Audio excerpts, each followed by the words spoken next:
Baiklah, di sini saya akan menyampaikan pendapat mengenai sikap kaum milenial saat ini yang cenderung menyelipkan istilah asing dalam aktivitas berkomunikasi agar terlihat modern. Bahasa Indonesia adalah jati diri sekaligus identitas bangsa Indonesia. Bahasa Indonesia memegang peranan penting pada semua aspek kehidupan. Saat ini adalah generasi milenial, masa adanya peningkatan penggunaan dan keakraban dengan komunikasi, media, dan teknologi digital. Hal tersebut berdampak pada perkembangan bahasa Indonesia. Keadaan yang ada sekarang adalah fungsi bahasa Indonesia mulai digantikan atau tergeser oleh bahasa asing, dan adanya perilaku yang cenderung menyelipkan istilah bahasa asing. Padahal pandangan dalam bahasa Indonesianya ada, dikarenakan sikap yang meyakini bahwa akan terlihat modern dan terpelajar, dengan alasan mempermudah komunikasi di era milenial.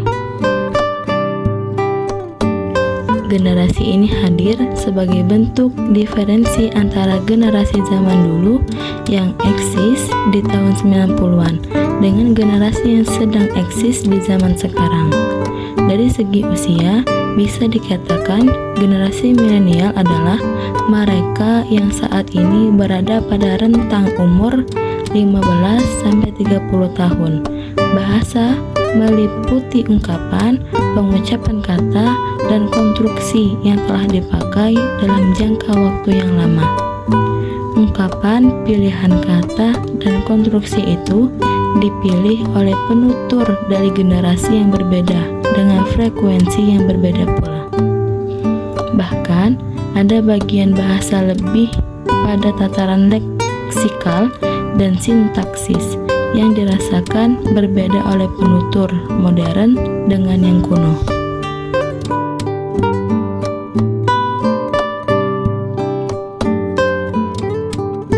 Adapun dampak negatif dari bahasa asing. Penggunaan bahasa asing dapat mempersulit penggunaan bahasa Indonesia dengan baik dan benar. Padahal di sekolah atau di tempat kerja, kita diharuskan untuk selalu menggunakan bahasa yang baik dan benar.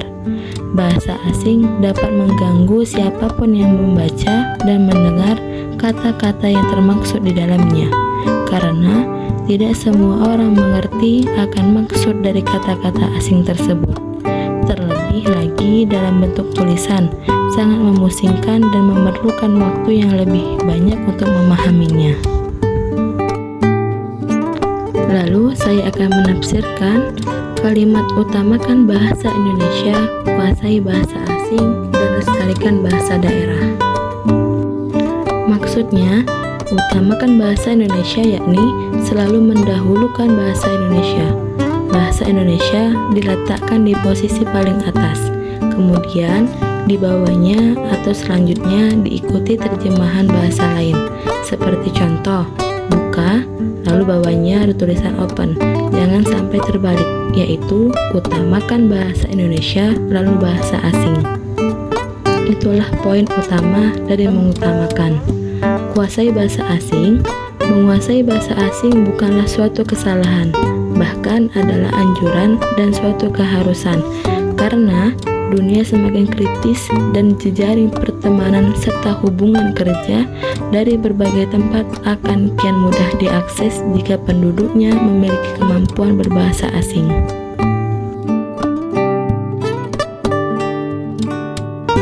Namun, kembali lagi bahwa meski telah menguasai bahasa asing, kewajiban mengutamakan bahasa Indonesia jangan sampai dikesampingkan. Terakhir adalah budayakan bahasa daerah. Membudayakan bahasa daerah tentu juga bukan sekedar kewajiban lagi, namun harus menjadi kebiasaan masyarakat setempat, sehingga kesadaran berbahasa harus dimiliki seluruh warga Indonesia. Darinya, maka jati diri bangsa tidak akan terkikis. mengutip pesan dari beberapa tokoh populer, berbicaralah sesuai kadar kemampuan orang yang kamu ajak bicara. Berbicaralah sesuai dengan porsinya. Maka, gunakan bahasa daerah saat kamu berada di daerahmu.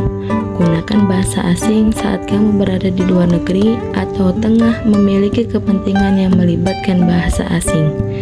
Dan gunakanlah bahasa Indonesia saat kamu berada dalam negaramu sendiri, karena dengan bahasa kita bersatu.